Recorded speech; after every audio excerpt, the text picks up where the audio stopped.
Benim ismim Rüstem Reş. Или Рустам Раш. Нәрсә белән шөгыльләнәсез? Я профессиональный певец, ведущий, композитор, аранжировщик и занимаюсь организацией мероприятий любого масштаба. Менә сезнең күзләрегездән, шагыла торган якты күзләрегездән күренә сезнең иҗат кешесе икәнлеге. И этот год для меня был достаточно прогрессивным в плане работы. И, да, я вышел на совсем другой уровень, и у меня совсем другая клиентура и совсем другой чек. Салам, минем исем Искәндәр.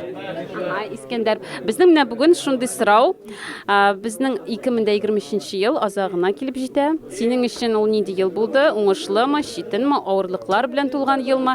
Яисә бик истә кала торган ниндидер аерым ниндидер синең өчен бик мөһим вакыйгалар булгандыр ул? Минем өчен бу ел бик мөһим булды. Бик күп вакыйгалар булды. Беренчедән мин беренче курсны бетердем вузда. Минем өчен бик авыр булды экзаменнарны биреп бетерү. Тагын минем өчен бик яхшы җәй үтте бу елны. Мин стажировка үттем Яндекста. Күп тапкыр мин татарлар штабында булдым. Монда бик рәхәт, күп кеше белән таныштым. Вот, шунысы. Алайса, 23 ел синең өчен уңышлы булды, авырлыклар белән тулган булса да. Әйе, авырлыклар да булды, аларны да үттем. Бик уңышлы булды, шунсына бик шат. Исәмесез, минем исемем Рената. Как для тебя прошел 2023 год? Чем он тебе запомнился? Был ли он для тебя сложный? Какие итоги можешь подвести? Ну, из каких-то особенностей могу выделить то, что я сдала летнюю сессию в университете, меня не отчислили. Я закончила все на отлично, поэтому все. Уже достижение тоже. Да. Исәнмесез, минем исемем Марат. Мин Мәскәүдән. Әби бабаларым Нижний Новгородтан килде Мәскәүгә. Сез нәрсә белән шөгыльләнәсез? Нинди сезнең профессиягыз? Я занимаюсь поставками нефтегазового оборудования, нефтегазовая сфера, на нефтегазовые предприятия, химические предприятия, прежде всего. У вас серьезная достаточно деятельность. Скажите, пожалуйста, как для вас прошел 2023 год? Успешен ли он был для вас? Было ли какое-то развитие? И какие итоги можете подвести? Конечно, был сложный год в целом, но даже несмотря на все сложности, были и успехи. И мы не стоим на месте, мы находим новые ниши, находим новых заказчиков. У нас развивается рынок производителей. Если раньше был европейский, американский рынок производителей, который мы поставляли на территории Российской Федерации, то сейчас это место заняла Средняя Азия, Китай, прежде всего. И, между прочим, неплохо развиваемся именно в этом направлении. Исәмсез Мансур. Исәнмесез Булат. Егетләр, менә шундый сорау сезгә. 2023 ел сезнең өчен ничек үтте? Нинди нәтиҗәләр ясый аласыз? Һәм гомумән бик мөһим вакыйгалар булган ел булгандыр ул сезнең өчен. Менә шуларны әйтеп китегез әле. Минем өчен 2023 ел күп мөһим вакыйгалар булды минем гомеремдә. Җәй көне бик рәхәт үтте, бик яхшы. Штаб татарына килдем, икенче тапкыр. Татарлар штабына. Монда бик рәхәт. Туган җир ул, бәлки мин уйлавымча, кайда туган кешеләр. Һәм монда татар телен ишеткәч, ничектер да идәгез сымак. Беренче тапкыр килгәндә, татарлар штабыннан кайтканда, шундай ощущение булган, как будто мен, в Казанда или Актанышта. Для меня 2023 год прошел плодотворно. Я закончил университет, поступил в магистратуру, трудоустроился. Исемеңне әйтеп кил әле. Исемес, минем исемем Камил. Камил. Кара әле, менә шундый сорау сиңа. 2023 ел синең өчен нинди ел булды? Уңышлымы, ниндидер авырлыклар, читенлекләр алып килдеме? Ниндидер үсеш тоясыңмы? Һәм нинди нәтиҗәләр ясый аласың ел азагында? 23 ел миңа карьера буенча үсеш булды. Мин эшкә кердем Яндекска, мин программист буларак эшлим. Миңа ул эш бик ошый. Мин аның буенча тагын да үсәргә телим. Һәм мин укыйм, бик яхшы укыйм. Һәм уку буенча да дәвам итәргә телим. шуңа күрә минемчә 23-нче ел ул карьера уку буенча үсеш елы. Менә син монда кайчаннан бирле килә башладың татарлар шарында? Монда яңа дуслар таптыңмы? Күп дуслар таптыңмы үзең өчен? Татарча аралашасызмы? Һәм гомумән менә бу мондагы мөхит сиңа нәрсә белән ошый? Нәрсә тарта сине монда? Татарлар штабына мин беренче курстан килә башладым. Хәзер инде икенче курста мин. Монда бик күп танышлар, бик күп дуслар таптым. Миңа бик ошый. Һәм дә ки монда мине атмосфера тарта артка. Кая булсам да мин күрсәм кемдер чакырса мине штабка, мин шул секундта киләчәкмен. Миңа бик ошый, минем дә бик күп дусларым бар. Һәм алар белән татарча аралашырга минем бик сөйләшәсе килә, алар белән аралашасы килә. Һәм миңа монда бик шәп. Сәлам, син үзеңнең исемеңне әйтеп китәле, Зинһар? Руфия. Руфия, минем исемем Лимия. Шундый сорау безнең бүген. Менә 2023 ел азагына килеп җитә. Синең өчен ул нинди ел булды? 23 ел минем өчен бәлки никадәрдер дәрәҗәдә авыр булды, чөнки мин быел Мәскәүгә әйләнергә туры килде миңа. Мин 22 елда, 22 елның ахырында Мәскәүгә килдем. Һәм күчеп килдем укырга, ләкин үзем инде 3нче курста укыйм. Дистанционка булганга күрә, менә узган ел гына килергә туры килде. Никадәр дәрәҗәдә авыр булды, чөнки зур шәһәргә әйләнергә кирәк иде. Мин үзем авылдан. Һәм менә инде быел Мәскәүгә килгәч, мин инде әзрәк җиңеллек хис итәм. Шуңа күрә 23 ел миңа шундый җиңеллек, рәхәтлек белән тәмамлана инде. Монда Мәскәүдә мин күп дуслар таптым быел. Аралашу бар, ниндидер Мәскәүгә ияләнү бар никадәр дәрәҗәдә. Һәм 23 елның нәтиҗәсе дә менә шундый мин үземне минем өчен нәтиҗәсе ирек, ияләнү, зур шәһәргә ияләнү. Менә монда штабта мин әле икенче штабка гына быел гына килә башладым. Монда штабның нинди мөхитен туюе миңа шундый менә ошый, татарлар бар, татарлар үсә, татар яшьләре бар икәнен күрү Мәскәүдә. Тоже шундый зур горурлану ятты менә монда килгәч. Горурлану хисе тоям. Мәскәүдә татар яшьләре бар икәнен, татарча сөйләшүчеләр бар икәнен, татарча җыеннарга йөрергә теләүчеләр бар икәнен күрү минем өчен зур горурлык. Үзем дә шул якта эшләргә тырышам. Мин үзем татар теленнән рус теленә тәрҗемә итүче художественный переводчикка укыйм. Һәм мин литературный институтта укыйм, 3нче курста художественный перевод. Әдәбият институтында. Алайса шундый сорау. Димәк, синең өчен 2023 ел шактый катлаулы булса да, читен булса да, ул синең өчен уңышлы булды. Чөнки син Мәскәүгә күчеп килдең, ияләшә башладың бу шәһәргә, зур шәһәргә.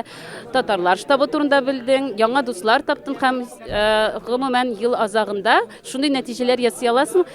Бу ел синең өчен шактый уңышлы ел булды. Ә менә 2024 елга карата нинди планнар корасың? 24 ел турында белмим, әле бик теге уйланганым юк, ләкин шулай ук һаман да Мәскәүгә әйләнүне дәвам итәргә инде. Яңа кешеләр белән аралаша башларга, шулай ук үземнең иҗади яктан үсүемне телим. Менә китаплар чыга, татар әдәбиятын рус теленә тәрҗемә итәргә дәвам итәбез.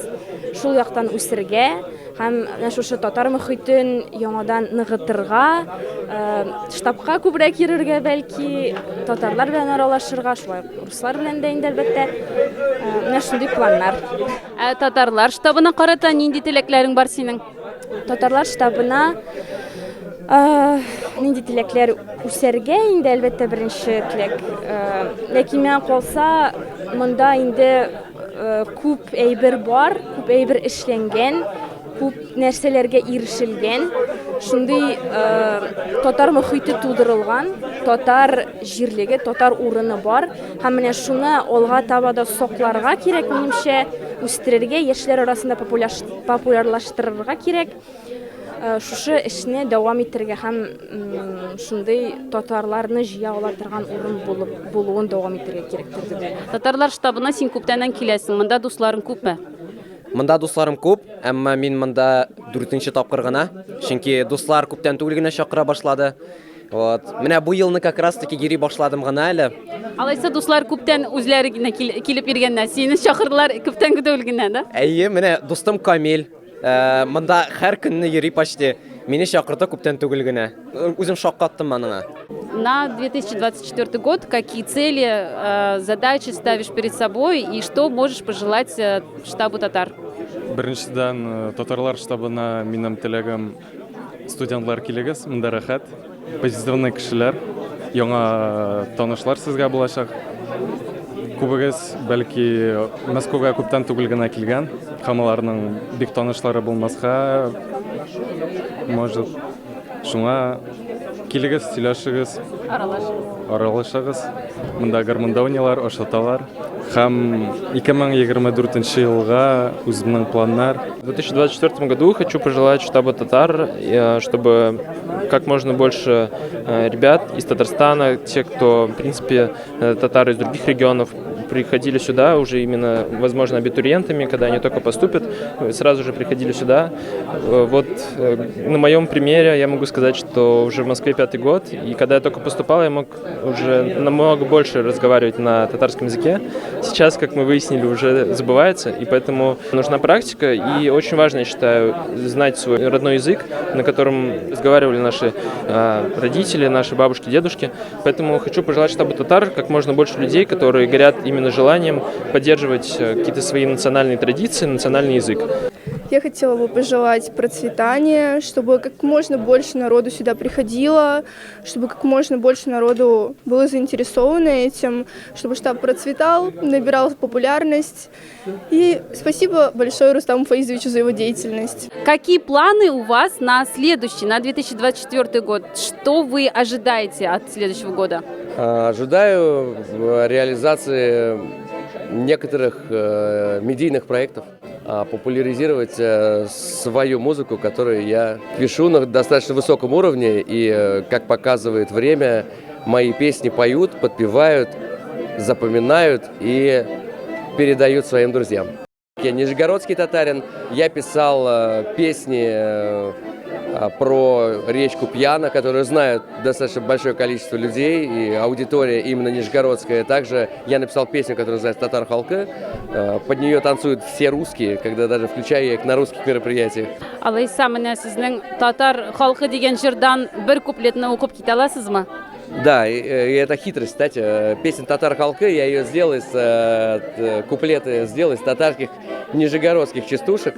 Вот, и она звучит сейчас, просто при звучании одной песни сложно петь другую. Сейчас. Yüzün kızıl, burnun kızıl, pomidor mu aşadın? Yüzlerine pudra sürtüp kışı görmeye başladın. Annakiyle avtomobil balonları boşağan. Ettiğimine şilbey tapkan, ebez yanga ışağan. Kille kille killeli, tatar halkı. Seni gene küttem, seni gene sağınam.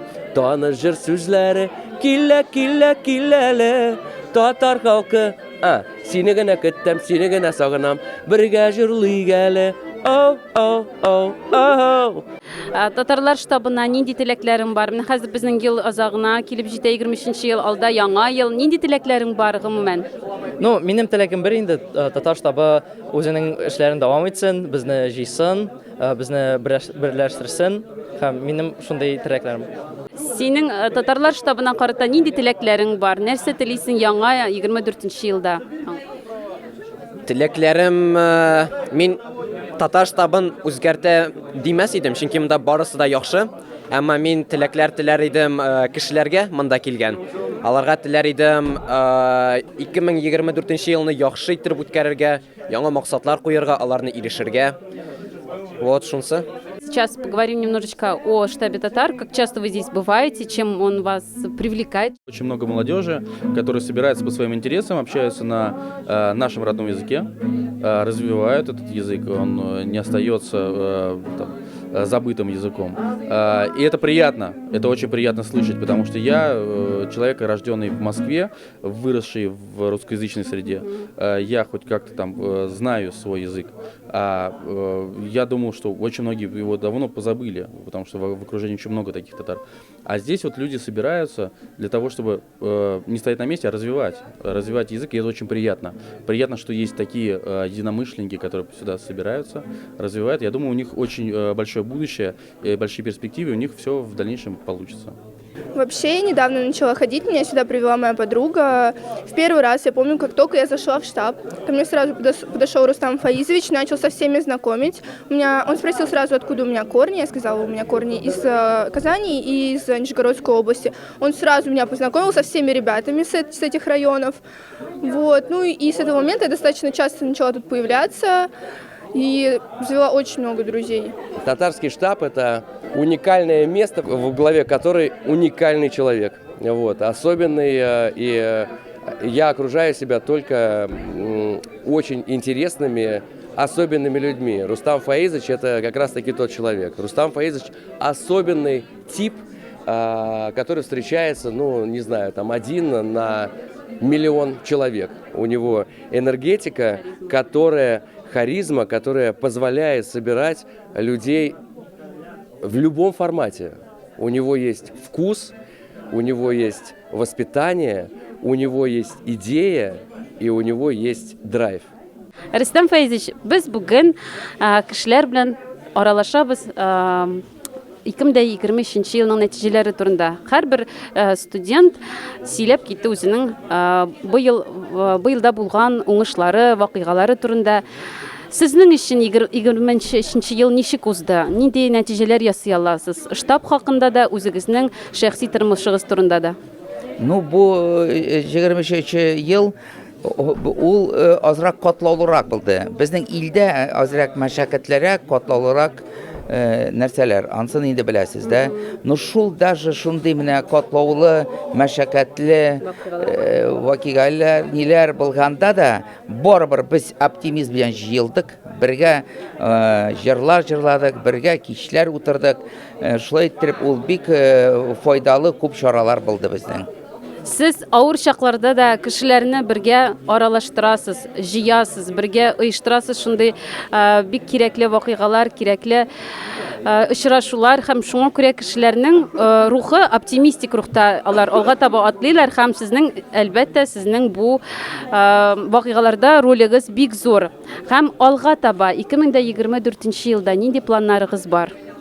Ну без ничектер менә шулай без өйрәнгән, и шулай безнең инде гадәттә ул без зур планнар төзибез. Теге урысча әйткәндә сверхзадача. Шуңар инде безнең күп планнар, күп чаралар үткәрергә инде татар теле саклау буенча, татар телен яраттыру буенча, татар телен кирәклеген белдерү өчен җаваплылык булсын кешеләрдә инде. Шуңар безнең планнар бик зур. Алла бирсә без аларны барсын да эшләрбез. Татар телен саклайбыз, киләсе буыннарга тапшырабыз. Ой, рәхмәт сездә. Синең ягымлы күзләрең яна минем йөзләрем, синең кара кашларың, синең кара күзләрең, синең ягымлы сүзләрең яна минем күзләрем. Мин сине яратам, яратам, яратам, мин сине барыбер үземә каратам. Мин сине яратам, яратам, яратам, мин сине барыбер үземә каратам.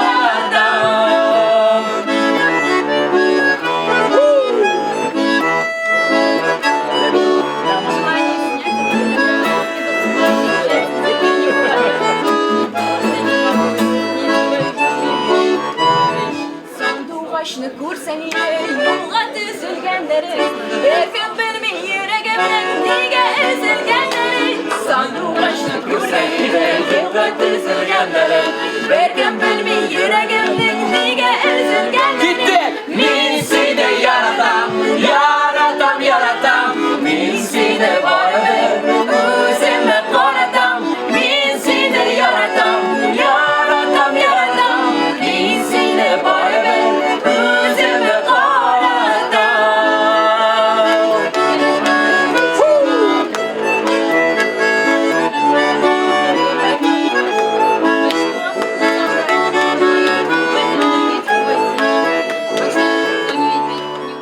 Хәерле кичләр, кадерле дуслар. Без бүген чираттагы очрашуда, татарлар штабында, бүген җомга көн татарлар, татар яшьләре, башкорт яшьләре җыелган кич һәм аралаштык.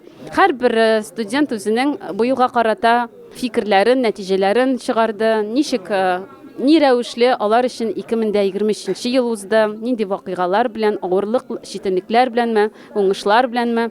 Һәм һәрберсе диярлек шуны әйтте. Шактый авыр булды ел 2023 ел һәм шул вакытта шактый уңышлар да булды. Күп кеше имтиханнарын да уңышлы бирде, күп кешенең эш мәсьәләсе дә хәл ителде. Һәм мин үзем турында да әйтеп китәсем килә. Минем өчен 23 ел шулай ук бик үзгәрешле ел булды.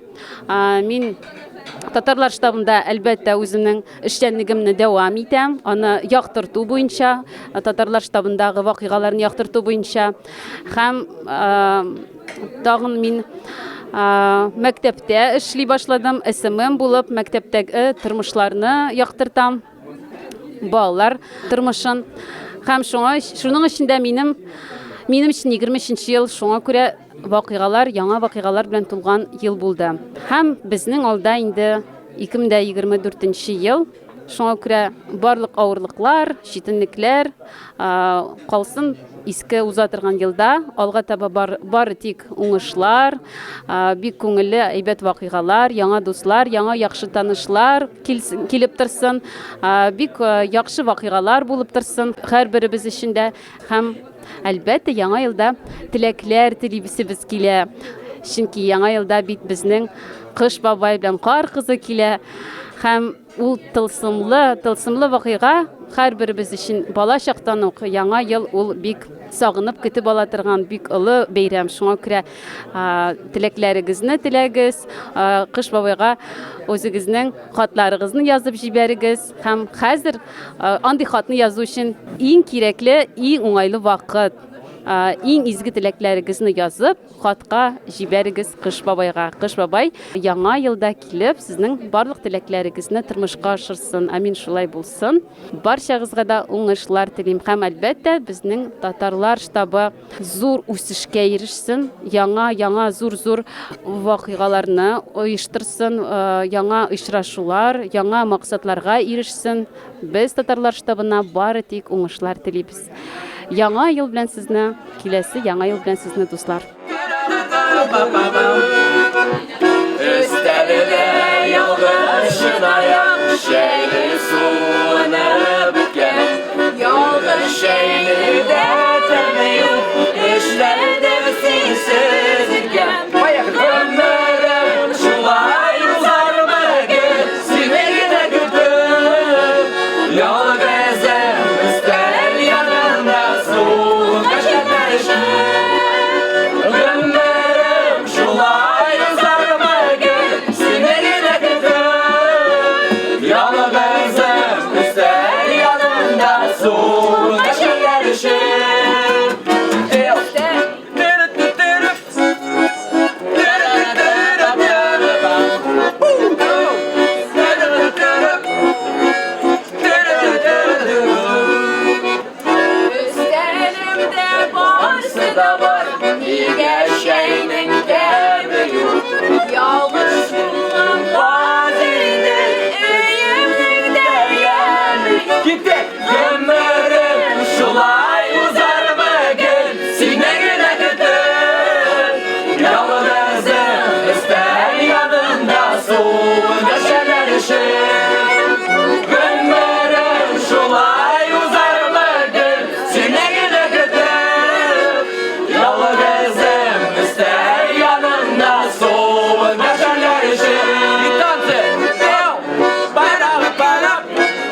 غم